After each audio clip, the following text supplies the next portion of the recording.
بس بس بس بس بسم اللہ الرحمن الرحیم. بس بس بس بس بسم اللہ الرحمن الرحیم. خاموشی خاموشی. ایاک نعبد و ایاک نستعین. میں بس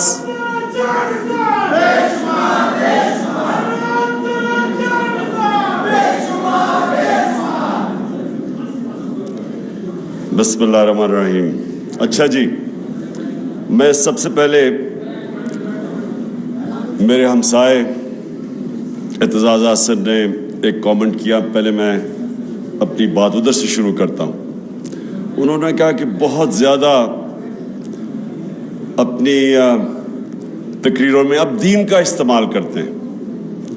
دیکھیں، میں یہ واضح اس لیے کرنا چاہتا ہوں کہ اگر میرے میں اللہ ایمان نہ ڈالتا تو میں کبھی پولیٹکس میں نہ آتا، کیونکہ ایک آدمی جس کو اللہ سب کچھ دے بیٹھا تھا، جس کو پولیٹکس کچھ دے ہی نہیں سکتی تھی، شاید ہی کسی پاکستانی کو اللہ نے اتنی شہرت اور سب کچھ دیا، تو مجھے تو پولیٹکس سے پہلے مل چکی تھی.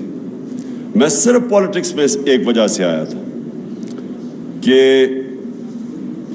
میرا دین ہی نہیں، جو بھی اللہ نے دنیا میں پیغمبر بھیجے، وہ ان کی جو بنیادی چیز کہ دنیا میں آنے کا مقصد کیا ہے، وہ تقریباً سارے بھی جتنے اللہ کے پیغمبر انہوں نے ایک ہی بات کی کہ جتنا اللہ آپ کو نوازتا ہے، جتنی آپ کو نعمتیں بخشتا ہے، اتنی آپ پہ ذمہ داری ڈال دیتا ہے کہ آپ ان نعمتوں سے اپنے ملک میں انسانیت کی کیسے خدمت کرتے ہو.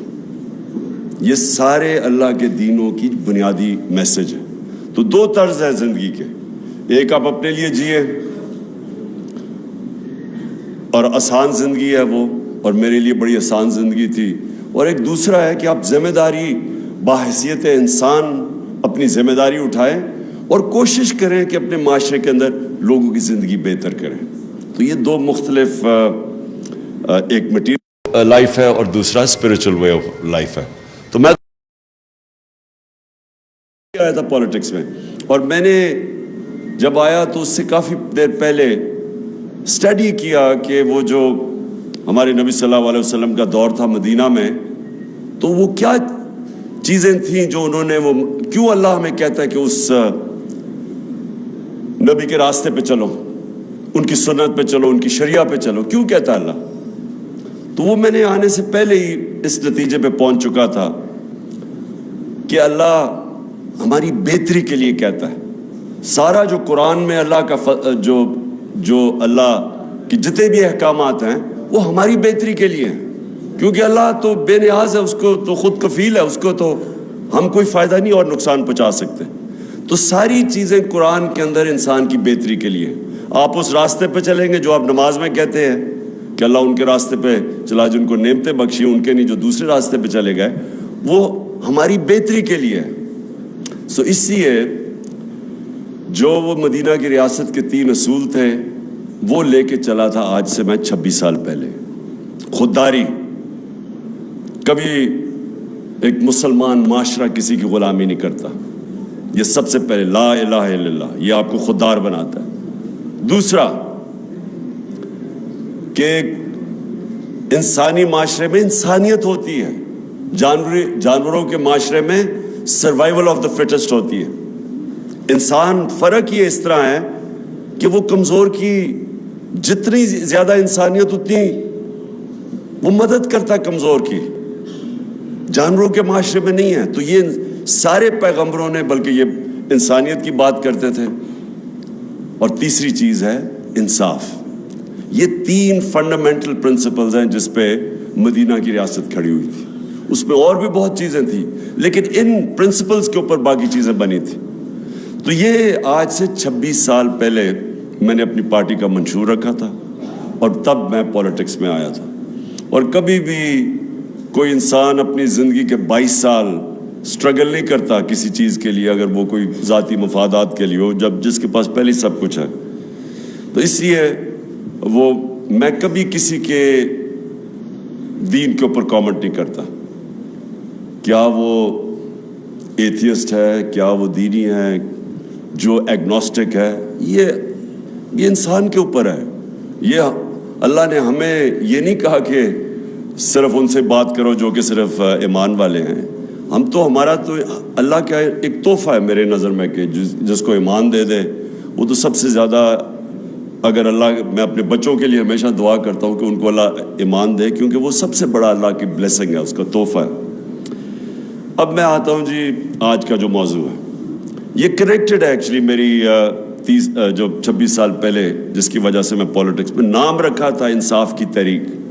کیونکہ میں اپنے تجربے سے، میں کوئی اسلام کا اسکالر نہیں تھا، میں نے تو صرف اپنی زندگی کا جو تجربہ تھا، جو ساری دنیا میں دیکھی، کانٹراسٹ دیکھتا تھا.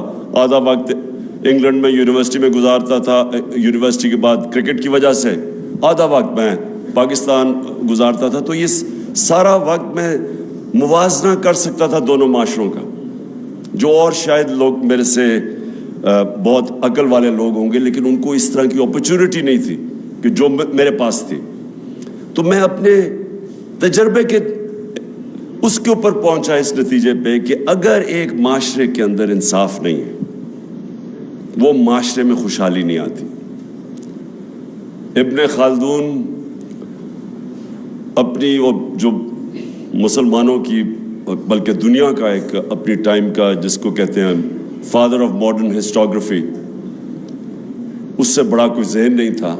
وہ لکھتا ہے کہ میری زندگی کا تجربہ قرآن پڑھ کے بھی اور زندگی کا تجربہ یہ ہے کہ اللہ نے انسان کو زمین پہ بھیجا ہی ایک مقصد سے ہے کہ میری زمین پہ انصاف قائم کرو. اور یہ جو ونسٹن چرچل کی جو بات کی جاتی ہے جب برطانیہ تباہ ہو رہا ہوتا ہے تو وہ تب کہتا ہے، وہ پوچھتے ہیں جی ہم بچ جائیں گے، اس نے کہا کیا اگر آپ کی عدالتیں انصاف دے رہی ہیں تو آپ تباہ نہیں ہو سکتے. حضرت علی رضی اللہ تعالیٰ کہتے ہیں کفر کا نظام چل جائے گا لیکن ناانصافی کا نظام نہیں چل سکتا.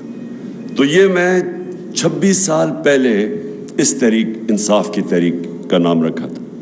رول آف لا جو ہے وہ فنڈامنٹل چیز ہے جو فرق کرتا ہے معاشروں میں. ابھی رول آف لا انڈیکس کی بات کر رہے تھے گوندل صاحب کہ ہم 130 نمبر پہ ہیں، دنیا میں 130 نمبر پہ ہیں. سوئٹزرلینڈ دنیا میں نمبر 1 پہ ہے.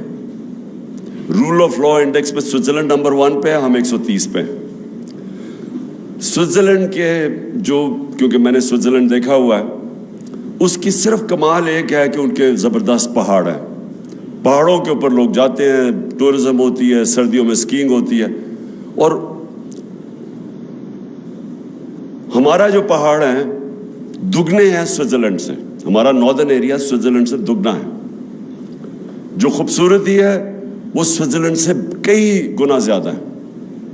لیکن سوئٹزرلینڈ خوشحال ہے. صرف اپنی پہاڑوں کی ٹورزم سے سوئٹزرلینڈ $60 ارب سال کا کماتا ہے. $60 ارب. چھوٹا سا سوئٹزرلینڈ. ہماری ساری ملک کی ایکسپورٹس ہماری تاریخی تھی $30 ارب 31 ارب یا $32 ارب. ان کو صرف ٹورزم سے $60 ارب ملتا. سوئٹزرلینڈ ٹورزم سے پیسے اس لیے نہیں بناتا کہ ان کی ملک میں خوبصورتی زیادہ ہے، وہ اس لیے بناتا ہے کہ وہاں رول آف لا ہے. وہاں کوئی قانون سے اوپر نہیں ہے. اس ملک کے اندر ان کی عدالتیں انصاف کرتی ہیں. اس کے ملک کے اندر جو عام شہری ہے اس کو اس کے ملک کا قانون مکمل طور پہ تحفظ دیتا ہے طاقتور سے.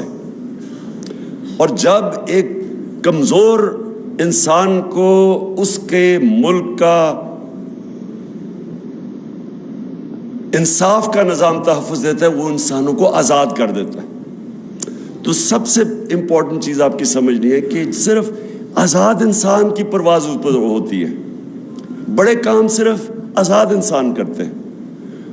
غلام ملک کے اندر بھی اگر ایک انسان آزاد ہو وہ اس ملک میں بھی اوپر چلا جاتا ہے.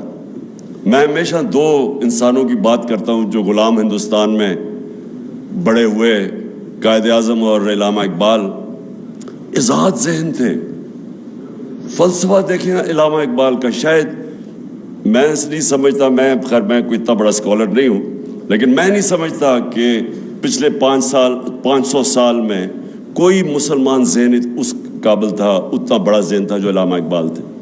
اور قائد اعظم سارے برٹش انڈیا کے اندر سب سے قابل لائر سمجھے جاتے تھے، سب سے زیادہ ان کی فیس ہوتی تھی.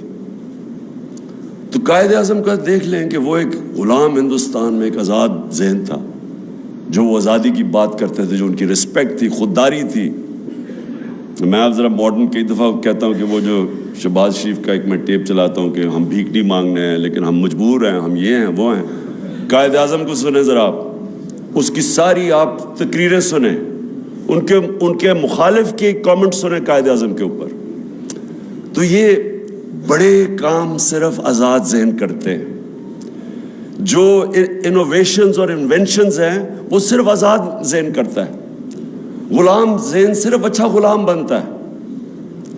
اور ڈفرینٹ قسم کی آزادیاں جو میں تحریک حقیقی آزادی کی بات کرتا ہوں اس میں مختلف قسم کی ہے. آج ہم صرف وہ آزادی کی بات کر رہے ہیں جو کہ آزاد عدلیہ، جو رول آف لا امپلیمنٹ کرتی ہے اور جو قوم کو، لوگوں کو آزاد کرتی ہے، طاقتور کے ظلم سے آزاد کرتی ہے. یہ جو فیوڈل کلچر ہے، فیوڈل کلچر کیا ہے؟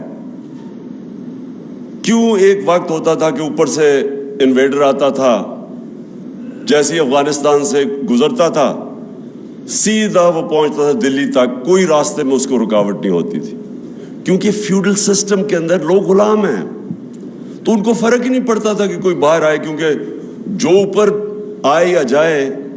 بابر کے اوپر بابر کی ایک جو پہلا مغل بادشاہ جب آیا تھا تو اس کے اوپر یہ ایک انسیڈنٹ بتایا جاتا ہے کہ وہ جب آیا تو اس نے ایک چھوٹی سی پہلے ریڈ کیا، فتح کرنے سے پہلے اس نے ایک ریڈ کی پانی پت سے پہلے سیالکوٹ کے پاس. تو کہتا ہے ایک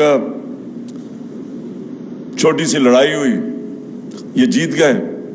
تو کہتا ابھی وہ شام کو بیٹھا دیکھ رہا تو تھوڑی دور، لڑائی سے تھوڑی دور ایک کسان اپنا ہل چلا رہا ہے. وہ بڑا حیران ہوتا ہے کہ یہ اس کو کوئی فرق ہی نہیں پڑا کہ کوئی باہر سے فوج ہے یا لڑائی ہوئی ہے. وہ کسان کو بلاتا ہے شام کو، کہتا ہے تم بڑے دلیر آدمی ہو گئے کہ تمہیں فرق ہی نہیں پڑا کہ باہر سے کوئی فوج ہے یا لڑائی ہوئی. وہ کہتا ہے میرا کسان، میرا حل چلتا رہا، مجھے کیا فرق پڑتا ہے کون آئے کون جائے، کیونکہ وہ تو آزاد ہی نہیں تھا. کیوں سارا قبائلی علاقہ اور افغانستان کیوں ہمیشہ اپنی آزادی کے لیے لڑتے ہیں؟ کیونکہ وہ آزاد ہیں. ان کا جو سسٹم ہے جرگا سسٹم، وہ بیسکلی ریپرزینٹ کرتا ہے. ان کی جوری سسٹم بھی بن جاتا ہے، ان کو انصاف بھی مل جاتا ہے اور ان کی آواز بھی ہوتی ہے، وہ پھر لوکل گورنمنٹ بھی بن جاتی ہے. تو وہ ہمیشہ لڑتے تھے. جو آتا ہے افغانستان میں وہ ہمیشہ وہ لڑنا، اپنے آزادی کے لیے لڑتے ہیں. قبائلی علاقے 80 سال انگریز کے خلاف قبائلی علاقے میں لڑتے رہے لوگ، کیونکہ ان کا سسٹم آزاد تھا.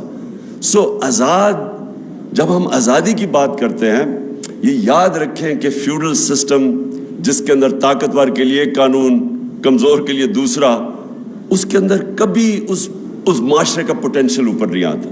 تو کیونکہ میں نے مغرب میں اور یہ سارے انگلینڈ، سوئٹزرلینڈ، یورپ، آسٹریلیا وغیرہ دیکھے ہوئے تھے، امریکہ، تو میں بڑی پہلے اس نتیجے پہ آ گیا تھا کہ جب تک ہمارے ملک کے اندر ہمارا انصاف کا نظام نہیں ٹھیک ہوتا، جو اللہ نے اتنی نعمتیں بخشی ہیں پاکستان کو، ہمیں خود بھی نہیں اندازہ، مجھے بھی پوری طرح اندازہ نہیں تھا جب تک میں 3.5 سال پرائم منسٹر نہیں بنا، کہ اللہ نے ہر قسم کی اس ملک میں ہر قسم کی نعمتیں بخشی ہیں. کسی ایک بھی ہم اٹھا لیں تو ہم اوپر جا سکتے ہیں. اور تو چھوڑے جو منرلز ہیں پاکستان میں، مدنیات ہیں، ہم صرف اسی پہ کانسنٹریٹ کر رہے ہیں، وہی پاکستان کو اٹھا سکتے ہیں. ٹورزم پہ کانسنٹریٹ کر وہاں اٹھ سکتا ہے. ایگریکلچر کے اوپر ہمارا جو زراعت ہے، اس میں ہم صرف ماڈرن ٹیکنیکس ہی لے آئیں، اسی میں ملک اٹھ سکتا ہے.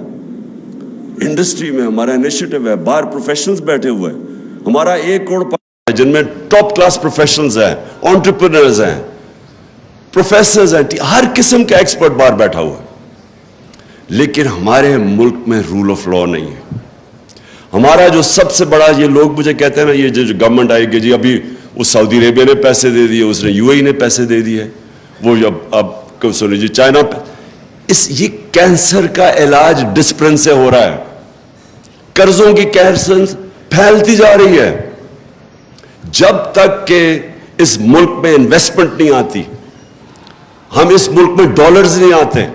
ہم نے 2 طرح تو ڈالرز ریکارڈ منگوائے تھے, ایکسپورٹس ہماری ریکارڈ تھی, ریمیٹنسز ریکارڈ تھی, لیکن جو انویسٹمنٹ تھی جس سے اصل میں پاکستان اٹھ رہا ہے, اس کے سب سے بڑی رکاوٹ اس کے سامنے رول آف لا نہیں ہونے کی ہے, کانٹریکٹ انفورسمنٹ نہیں ہے.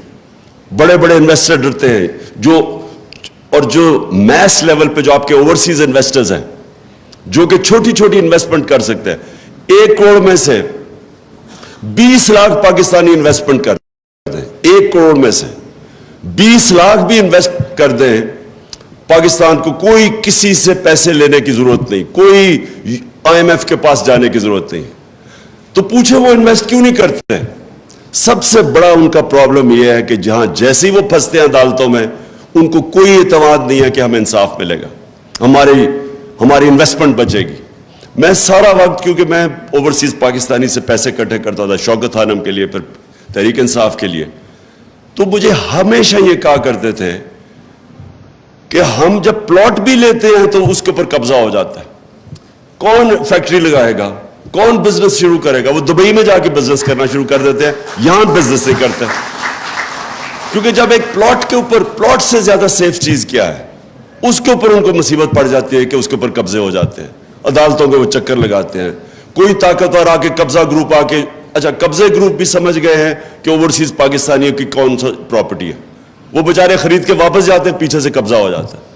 تو جب آپ ایک سیف انویسٹمنٹ پلاٹ کے اوپر بھی آپ لوگوں کے قانون کے اوپر اعتماد نہیں ہوتا, تو کیسے انویسٹمنٹ آ سکتی ہے جو کہ اس ملک میں اتنی آ سکتی ہے؟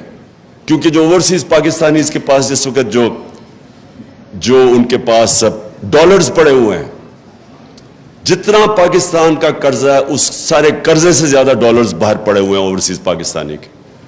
اور میں ان کی بات نہیں کر رہا جو انہوں نے چوری کر کے پیسہ باہر لے کے گئے یہاں کے ڈالرز, میں بات کر رہا ہوں جو انہوں نے باہر کمائی کی تھی جو پاکستان آ سکتا ہے. تو میری پہلی چیز یہ کہ ہمارا جو آج پاکستان کا مستقبل ہے, فیوچر جس طرف ہم جا رہے ہیں, یہ لازم ہے کہ اگر ہم رول آف لا اس ملک میں نہیں اسٹیبلش کرتے, ہم کبھی بھی اس ملک کو اس دلدل سے نہیں نکال سکتے. ہماری جو معیشت ہے, میں تو پہلے اس کے معیشت کے اوپر بات کرتا ہوں, کہ یہ کبھی بھی پراسپر نہیں کر سکتی جب تک کہ پاکستان میں رول آف لا نہیں آتا, ہم اسٹیبلش نہیں کرتے. جو انویسٹر ہے اس کو اعتماد نہیں ہوتا ہماری کانٹریکٹ انفورسمنٹ کے اوپر. یہ نمبر 1 میری چیز ہے. نمبر 2, انسان کا جو پوٹینشیل ہے اس ملک میں وہ کبھی ریلیز نہیں ہوگا جب تک کہ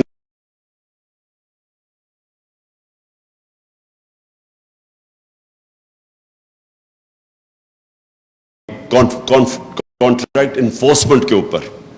یہ چیز ہے. نمبر 2, انسان کا جو پوٹینشیل ہے اس ملک میں وہ کبھی ریلیز نہیں ہوگا جب تک کہ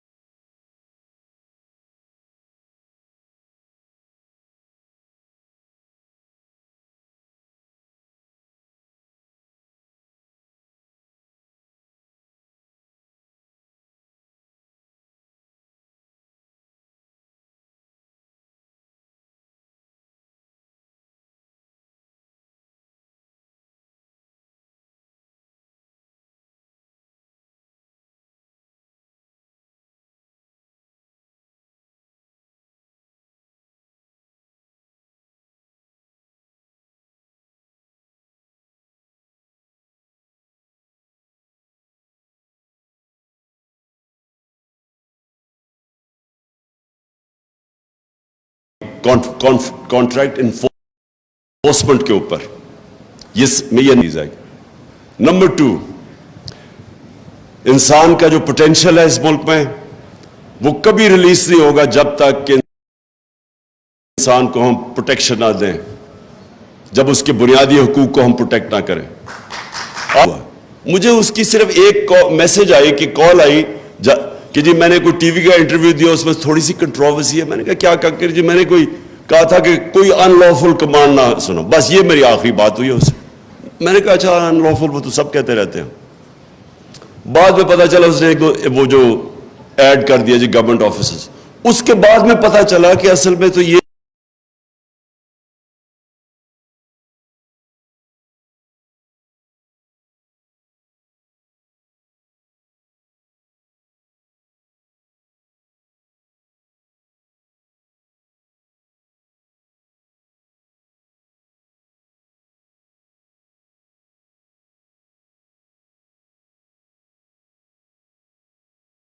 لافل کمانڈ نہ سنو، بس یہ میری آخری بات ہوئی ہے اس سے۔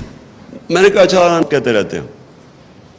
بعد میں پتا چلا اس نے وہ جو ایڈ کر دیا جی گورنمنٹ آفیسز، اس کے بعد میں پتا چلا کہ اصل میں تو یہ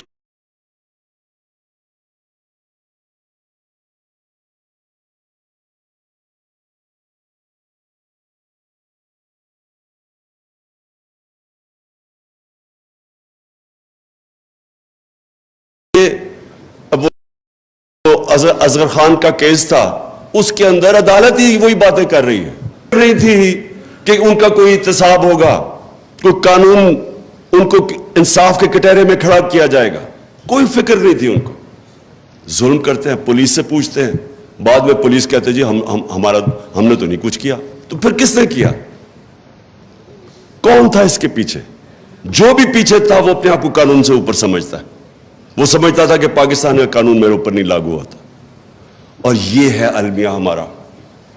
اور پھر وہ خاتون میجسٹریٹ، وہ بڑا جی عمران خان کو دہشت گرد بنا دیا مجھے، کہ وہ نے اس کو کہہ دیا ہے کہ جب خاتون میجسٹریٹ کے پاس آیا، جب اس کو پتا تھا تشدد ہے، آج ثابت ہوا ہے کہ اس کے اوپر تشدد ہوا ہے، عدالت میں اس کی رپورٹ دی گئی ہے کہ اس کے اوپر تشدد ہوا ہے، اس نے پھر اس کو پولیس کے پاس ریمانڈ پہ بھیج دیا۔ یعنی کوئی چیک کرنا چاہیے۔ اور کیا ان کی کوئی اکاؤنٹیبلٹی نہیں ہے کہ ایک آدمی دیکھ رہے ہیں تصویریں اس کی، دیکھ رہے ہیں وہ پبلک میں بالکل مینٹلی بریک ہوا ہے، اس کو پھر پکڑ کے واپس بھیج دیا اسی پولیس کے پاس، اور چیک بھی نہیں کیا کہ اس کے اوپر تشدد ہوا یعنی۔ اور پھر یہ جو آئی جی اور ڈی آئی جی ہے، کون ذمہ دار ہے کہ ایک آدمی کو آپ نے غیر قانونی طور پہ اٹھا کے تشدد کیا؟ کدھر یہ اجازت دیتا ہے؟ اور اس کے اوپر اچھا میں کہہ رہا ہوں کہ قانونی کارروائی کریں گے، وہ کہتے جی دہشت گرد۔ سوچ لے کہ اچھا پہلے وہ غلط کام کر رہے ہیں، ان کے غلط کام کرنے کے لیے ہم کہہ رہے ہیں قانونی کارروائی کریں گے، اور وہ اوپر سے دہشت گردی کا پرچہ کروا دیتے ہیں میرے اوپر، اور جناب وارنٹ نکال دیتے ہیں۔ یہ ساری چیزیں کیا شو کرتا ہے کہ ہمارے ملک میں قانون کی حکمرانی نہیں، طاقت کی حکمرانی ہے۔ جو طاقتور ہے وہ قانون سے اوپر ہے، جو کمزور ہے اس کی حفاظت نہیں کرتا قانون۔ اس لیے یہ بڑا امپورٹنٹ ہے کہ ہم اپنے ملک میں جدوجہد کریں۔ یہ پاکستان کی فیوچر کی جنگ ہے۔ یہ جو اب انصاف کی جو تحریک ہے اس ملک میں رول آف لا قائم کرنے کے لیے، یہ ملک کا فیوچر ہے۔ یا ایک طرف یا ملک ادھر جائے گا اور یا دوسری طرف تباہی کی طرف جائے گا۔